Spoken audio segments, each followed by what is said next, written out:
अस्सलाम वालेकुम जी, मैं हूं अदील राजा। आप देख रहे हैं मेरा यूट्यूब चैनल। सबसे पहले तो सब्सक्राइब करना मत भूलिएगा, ज़रा ढेरों ढेर की तादाद में सब्सक्राइब कीजिएगा। आज बात करेंगे जनाब कि इमरान खान साहब वाकई ख़त्म शुद्ध हो गए हैं। गंडापुर साहब का जो बयान आया है उस तनाजुर में देखते हैं ज़रा इस बात को, साथ साथ डिस्कस करते हैं क्या इमरान खान की वापसी नहीं हो सकेगी। ये मैं क्यों बात कर रहा हूँ, इसकी वजह एक फ़ोन कॉल है जो मेरे एक दोस्त ने, अरशद साहब के दोस्त ने मुझे की थी। तो वो कॉन्वर्सेशन भी मैं आपको बताता हूँ, मेरा क्या ख्याल है वो भी आपको बताता हूँ, चंद और दोस्तों का ख्याल है वो भी आपको बताता हूँ। साथ साथ जनाब सबकी माँ के ऊपर तनकीद नहीं करनी आपने।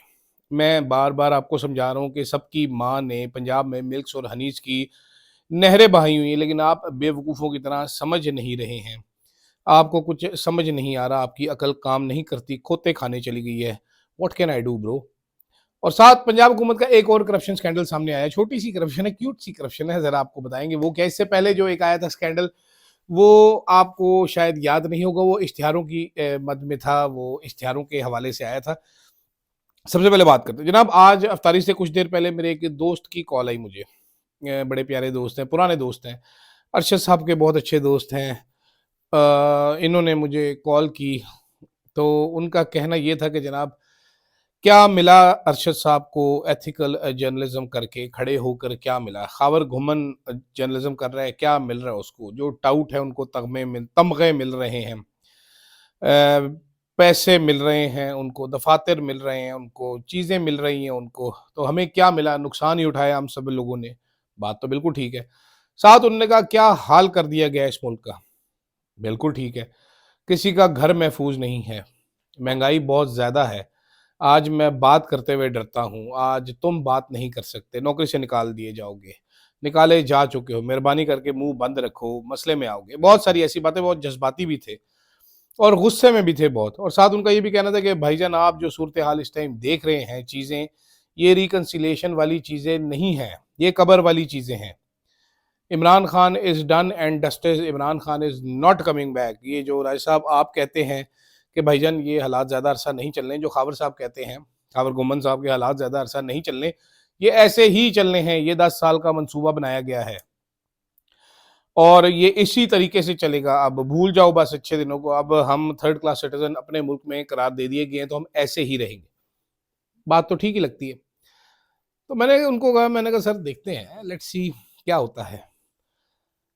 बात ये है कि किसी की मर्जी के खिलाफ उस पर ज्यादा अरसा हुक्मरानी नहीं की जा सकती। जरूर बना होगा जी कोई 10 साल मंसूबा, जरूर बना होगा जी कोई लंदन प्लान, जरूर जी इमरान खान साहब को फारिग करार दे दिया, खत्म शुद्ध करार दे दिया गया होगा। ये हक और बातिल की जंग है, आपको बताइए। फिर कुछ लोगों ने ये, मैं आपको ये लफ्ज जो है हक और बातिल की जंग, ये जहन में रखिएगा, कभी आपको पता चलेगा ये कहे किसने थे अल्फाज।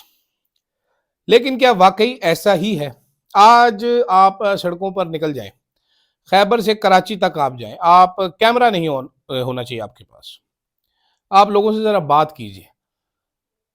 जो वो दो दो तीन तीन मन की गालियां निकालते हैं, आप वो गालियां ट्रांसलेट नहीं कर, चाह कर भी ट्रांसलेट, अगर आप वो अल्फाज मैं अदा कर दूं तो मैं वो जज्बात अदा नहीं कर सकता जो लोगों के हैं।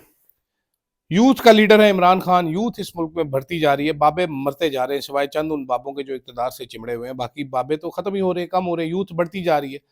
यूथ में जो नफरत फैल चुकी है इदारों के लिए, जो इस गवर्नमेंट के लिए, वो कम होने का नाम नहीं ले रही। मेरे दोस्त ने ये भी कहा वो ट्रंप ट्रंप करते थे, ये होता। जनाब ये ट्रंप ने नहीं जान छुड़ानी हमारी, ये हमारी जान शहबाज शरीफ ने नहीं छुड़ानी, सबकी माँ ने इसमें कोई किरदार अदा नहीं करना, ये अवाम ने खुद करना है, अवाम में अगर हौसला हुआ तो। इस टाइम पे इमरान खान के पास जो जो कार्ड्स थे इंसाफ के लिए या बाहर आने के लिए कह लें आप, अदालती कार्ड, दूसरे कार्ड, ट्रंप कार्ड, इवन हम चले वो भी मान लेते हैं, सारे फेल हो चुके, सब खत्म हो चुके। इसके बावजूद इमरान खान कहता है मैंने डील नहीं करनी। बच्चे बच्चे को पता है इमरान खान को क्या डील्स ऑफर हुई हैं, फिर भी वो कह रहे मैंने डील नहीं करनी। कोई वजह समझने की कोशिश कीजिए। इतनी जल्दी मायूसी अच्छी बात नहीं, मायूसी बनती तो है हमारी, लेकिन लड़ना तो है और लड़ना तो पड़ेगा। और मेरा नहीं ख्याल कि ये लड़ाई बहुत ज़्यादा अरसे चलेगी, कल्मिनेटिंग स्टेजेस पर चल रही है। फैसला कर लिया जाएगा कुछ अरसे में कि क्या हो सकता है। आप अपनी आवाम से इतनी लंबी जंग लड़ना चाह रहे हैं तो उन्हें से 71 की एग्जाम्पल आपके सामने है, फिर 5-6 साल पहले ही वो शुरू हो चुकी थी कहानी 65 से, 65 के बाद से, तो वैसा करके देख लेते हैं, वरना मेरा ख्याल है अकल आ ही जाएगी। वैसे अली मीन गंडापुर साहब ने तो फरमाया है कि जी मैंने फैसला साजों को समझाया है, अवाम के बारे में बताया, इमरान खान के बारे में बताया, लेकिन उनके पल्ले कोई बात नहीं पड़ी, उनको समझ नहीं आ रही। तो चलें ऐसे ही देख लेते हैं। मेरी बहरहाल इसमें से ये है कि जनाब ये अननेचुरल कोर्स ऑफ इवेंट जो है ये बहुत लंबे अरसे तक चल नहीं सकता। अब बात करते हैं जी सब की माँ पर। आपको पता है पाकिस्तान में इस टाइम कोई काम कर रहा है तो वो सब दी माँ है। सब दी माँ से इदारे बहुत खुश हैं, वो कहते हैं wow what a efficient person. Milks और हनीस की नहरें बहा दी हैं एफिशिएंट पर्सन ने। ये एफिशिएंट सब दी माँ कुछ अर्सा पहले, कुछ दिन पहले हॉस्पिटल में गई, वहां पर बेइज्जत करके एक एमएस साहब को टर्मिनेट कर दिया, इन्होंने फायर कर दिया। उन्होंने कहा you should be fired and you should be behind bars. थोड़े चंद घंटे गुजरे से पता चला जी कि एमएस साहब ने तो 1 महीना पहले इस्तीफा दिया हुआ था कि बीबीएल है माँ जी इस्तीफा, मैं नहीं इतने काम करना। रीजंस बीइंग फंड्स नहीं जारी किए जा रहे, दवाइयों के पैसे नहीं हैं, स्टाफ की सैलरियां नहीं है। ये सपोजिटली लाहौर का सबसे बड़ा हॉस्पिटल है, बेड़ा गर्क हुआ हुआ हॉस्पिटल का। तो जो एमएस साहब हैं जो कि एक बहुत ही कामयाब डॉक्टर हैं, जिनका अपना बड़ा सेटअप है, वो चाहते ही नहीं थे काम करना, लेकिन सबदी माँ ने कहा नहीं मैं खुद आवांगी, मैं तेनू टर्मिनेट करांगी। अब इस पर एक डॉक्टर थे भक्कर के, उन्होंने एक बड़ी जज्बाती सी वीडियो बनाई। उन्होंने कहा जी वो उस्तानी सी बन के आई हुई थी, वो बेइज्जत कर रही है सीनियर्स को जो साल साल की स्टडी करके डॉक्टर्स बने हैं, पता है इसको कुछ है नहीं जनानी को। कैसे आप सबदी माँ की डॉक्टर साहब तौहीन कर सकते हैं ऐसे। एक और डॉक्टर साहब ने भी वीडियो बनाई, उन्होंने यूके से बनाई, तो इसलिए सब दी माँ उनका कुछ बिगाड़ नहीं सकी। लेकिन जो बकर वाले डॉक्टर साहब हैं, इन पे जनाब एक एफआईआर काट दी गई है। अब ये एफआईआर का जो मैं आपको पता है, ये एफआईआर पढ़ना जो है ना, ये सबसे बड़ी एंटरटेनमेंट आजकल के इस नफसा नफसी के दौर में है। तो उन्होंने कहा जी कि एसएचओ सिटी थाना बकर को लिखी है कि जनाबे वाला मैं बतौर सिक्योरिटी कांस्टेबल थाना सिटी बकर तैनात हूं, यानी कि ये कांस्टेबल साहब ने लिखी है। ठीक है, मैं हिजब मामूल बस का कार्य सरकार बमुकाम अब्बास चौक मौजूद हूँ कि मैंने अपने मोबाइल पर सोशल मीडिया इस्तेमाल कर रहा था। पहले तो इस कांस्टेबल को यहाँ पर ही लाइन हाजिर करना चाहिए कि तू ड्यूटी के दौरान सोशल मीडिया क्यों मोबाइल पे इस्तेमाल कर रहा है, तू ड्यूटी क्यों नहीं कर रहा है, चोरियां कितनी बढ़ गई हैं। Stupid person. कहते मैंने देखा कि मुसम्मी डॉक्टर, अच्छा ये मुसम्मी भी मुझे समझ नहीं आता, मुसम्मी क्या होता है जी, किन्नू डॉक्टर, माल्टा डॉक्टर, मुसम्मी डॉक्टर शरियार अहमद खान वल्द रफीक अहमद खान न्याजी एडवोकेट सकना, ये कौन सा मोहल्ला है जी, पता नहीं, चिमनी मोहल्ला नज़दीक कनाल रेस्ट हाउस बकर शहर ने अपनी फेसबुक शरियार अहमद खान से एक पोस्ट शेयर की जिसमें वजीर आला पंजाब मोहतरमा नवाज शरीफ के बारे में गैर मुनासिब अल्फाज तहरीर किए गए थे। ये इनकी वीडियो थी, उन्होंने कुछ तहरीर नहीं किया और तजहीक आमेज वीडियो शेयर की। ओह माय गॉड, जिसे देखकर साफ जाहिर हो रहा था कि एक जमात के कारकुन एक बाकायदा सोची समझी और मुनज़्ज़म साजिश के तहत तकरीब कारी करके हुकूमत पंजाब के खिलाफ नफरत अंगेज वीडियो सोशल मीडिया पर अपलोड कर रहे हैं ताकि अवाम नास के अंदर हुकूमत के खिलाफ नफरत पैदा हो और मुआशरे में इंतशार फैले और अवाम अपनी हुकूमत पर अपना एतमाद खो बैठे। मेरे साथ मुदस्सर हसन सिक्योरिटी कांस्टेबल ने भी मोबाइल पर वीडियो देखी। सबसे पहले तो इन दोनों की नौकरी जानी चाहिए, लितर इनको अलहदा पढ़ने चाहिए कि साले हो तनु ड्यूटी करन भेजा, तुम मोबाइल ते वीडियो देख रहे हो बैठ के, रीलां देख रहे हो बैठ के। चुनाचे इन हालात में डॉक्टर शरीर अहमद खान ने फेसबुक पर वजीर आला पंजाब के खिलाफ गैर मुनासिब अल्फाज तहरीर करके और तज़ीक आमेज वीडियो अपलोड करके और अवामुन नास के खिलाफ नफरत और इंतशार पैदा करके जुर्म ज़ेर दफा 20 पीका एक्ट 2016 505 ते पे का इर्तिकाब किया। इस कांस्टेबल को कुरान चुका लें, इसको ये दफा भी पता हो पीका एक्ट की 520 पे ते पता होता है ना हम लोगों को, हम भी डील कर रहे होते पुलिस वालों से। तो जनाब ये सरकारी तौर पर एक एफआईआर दर्ज की गई और इतनी भोंडी एफआईआर है। वो डॉक्टर की वीडियो देखिए, it's a very nice video, he is explaining what happened, Shariyar Ahmed Khan साहब। और इसमें अब अल्फाज देखिए जरा, एक सियासी जमात के कारकुन सोची समझी मुनज़्ज़म साजिश, तकरीब कारी कर रहे, ये कर रहे, वो कर रहे, मजाक ही बना के रख दिया कानून का इन जाहिलों ने।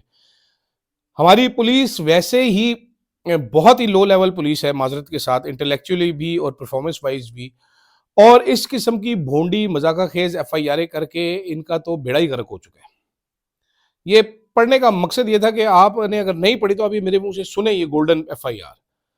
4 जूते पढ़ने चाहिए, इनको अदालत के बड़ी अदालत में चार चार अदद जूते पड़ने चाहिए, और पांचवा जूता अदालत के बाहर जाके इनको अपने एसएचओ को मारना चाहिए कि जिन्होंने इनसे एफआईआर करवाई। अवाम को बोलने का हक दे भाई। आपकी वजीर आला बगैर इंक्वायरी किसी को नहीं सस्पेंड कर सकती या टर्मिनेट कर सकती। जबानी कलामी ये बादशाह अकबर कर सकता था, आपकी वजीर आला सब्दी माँ ऐसा काम नहीं कर सकती। ये गलत है, पाकिस्तान से इस कल्चर का खात्मा होना चाहिए। अगर किसी इदारे ने अपनी इज्जत बरकरार रखनी है, इज्जत रखनी है अवाम की नजरों में, तो इस जैसी घटिया हरकतों से बाज आना होगा। अब चलते हैं जनाब, सब्दी माँ जो है, आपको मालूम ही है इश्तिहारों की एक स्कैंडल आया था पंजाब हुकूमत का। अब डॉन ने एक रिपोर्ट शाये की है जी। डॉन ने बताया जी कि पंजाब गवर्नमेंट जो है, इन्होंने जी रेडियो का प्रोजेक्ट शुरू किया। खूबसूरत ब्यूटिफिकेशन के लिए ना, सोनी सोनी सेक्सी रेडियां, बेहतरीन चमचमाती रेडियां। आज मेरा मूड जो है ना, ये स्टोरियां देख के ना कोई अजीब सा ही हो गया हुआ। ठीक है जी। तो इन्होंने पंजाब ने रेडियो का एक ग्रेटर रेडियो का मंसूबा है जी। अच्छा, मंसूबे में निकल आई जी करप्शन। ठीक है, प्रोजेक्ट के पहले फेज में 15 करोड़ की 1000 रेडियां लगनी थी जी। अब आप अंदाजा करें, 1000 रेडी 15 करोड़ रुपए की। मैं और आप ये रेडी तैयार करें तो आपको पता है, ये मेरा ख्याल है रेडी को बहुत तीर मारेगी तो 30-40 हजार रुपए की तैयार होगी। 50,000 रुपए लगा लेते हैं तो 15 करोड़ की 1000 रेडी का मतलब है ये 1.5 लाख की एक रेडी तैयार कर रही है। 1.5 लाख की एक रेडी। अच्छा, अब कहानी क्या निकली है? कहानी ये निकली है कि जनाब एक वेल्ड इंजीनियरिंग थी कंपनी, ठीक है, और एक रहमान एंड ब्रदर्स थी कंपनी। ठीक है, अब जब वो इन्होंने प्रोजेक्ट दिया तो वेल्ड इंजीनियरिंग ने पेशकश की कि हम 98,000 की एक रेडी बना के दे देंगे। रहमान एंड ब्रदर्स ने कहा जी हम 1.5 लाख की एक रेडी बना के दे देंगे, 1,49,000 की एक रेडी बना के दे देंगे। पंजाब गवर्नमेंट, साफ और शफाफ बेहतरीन गवर्नमेंट ने क्या किया, इन्होंने वेल्ड इंजीनियरिंग को प्रोसेस से निकाल दिया। उन्होंने कहा नहीं, तुम्हारी सस्ती घटिया रेडी है, get out, we only need quality projects in Pakistan, Punjab, because milks and honeys in radio से ही निकलेंगे। तो जनाब इन्होंने कहा Rahman and brothers come and make readies. Rahman and brothers को इन्होंने रेडियो का ठेका दे दिया। रहमान एंड ब्रदर्स ने क्या किया, इन्होंने 1000 रेडियां जो है 98,000 के हिसाब से वेल्ड इंजीनियरिंग से खरीद ली और 1.5 लाख के हिसाब से पंजाब गवर्नमेंट को भेज दी, और ये उन्होंने बेहतरीन तरीके से 5 करोड़ रुपया बगैर कोई हाथ हिलाए हासिल कर लिया। अब जाहिरी बात है, एक सस्ता, नॉर्मली तो ये होता है ना कि जो सबसे सस्ता है, आपकी स्पेसिफिकेशन आपने दी हुई हैं, आपने क्वालिटी दी हुई है, उस क्वालिटी के हिसाब से वेंडर ने बना के देना है, तो जो सबसे सस्ता होता है वो ऑटोमेटिकली पिक हो जाता है ना। लेकिन नहीं, weld engineering is bad for Punjab government. Weld engineering को किक आउट किया गया। अब इसमें कोई एक किक बैक होगा, कोई करप्शन होगा, किसी ने करोड़, 1.5 करोड़, 5 लाख, 10 लाख पकड़े होंगे, माल पकड़ा होगा, तभी तो निकाला गया ना वेल्ड इंजीनियरिंग। वरना कैसे 50% प्राइस एस्केलेशन पे आपने रहमान एंड ब्रदर्स को दे दिया ये ठेका, और उन्होंने जाके वेल्ड इंजीनियरिंग वालों को बनाओ यार 98,000 की, चलो तुम्हें बनाओ, तुम्हें ठेका नहीं मिला, हम तुम्हें पैसे दे रहे, बनाओ, हम पंजाब गवर्नमेंट से मुकलेंगे। 5 करोड़ रुपया साफी जेब के अंदर डाल लिए। ये है जी हमारी गुड गवर्नेंस। वो जो नजम सेठी साहब बताते होते हैं कि सबदी माँ से सारे बड़े खुश हैं, सबदी माँ की कारकर्दगी, ये इश्तिहारों से कारकर्दगियां नहीं बना करती। अगर लोग खुश हों तो आपको इश्तिहार देने की ज़रूरत नहीं होती। अगर अवाम खुश हो तो आपको इश्तिहार देने की ज़रूरत नहीं होती। इससे मुझे लतीफ़ा एक याद आ गया जनाब आला कि एक सल्तनत होती है छोटी सी, वहाँ पर लोग बड़े खुशहाल से होते हैं। तो एक ही वहाँ पर ना नान भाई होता है तंदूर वाला।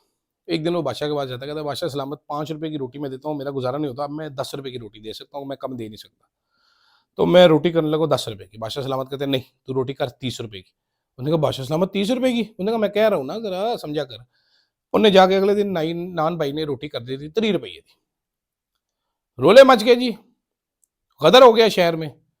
लोग नान भाई को नपड़ने लगे थे। वहां पर गार्ड पहुंच गए, बादशाह सलामत का हमने केस पेश हो गया, बादशाह सलामत को बताया गया क्या हुआ। बादशाह सलामत ने पूछा, उन्होंने कहा जी ये रोटी 30 रुपए की बेच रहे हैं। वो गुस्ताख, रोटी 30 रुपए की बेच रहा है मेरे होते हुए, आधे कर पैसे, आधे कर पैसे।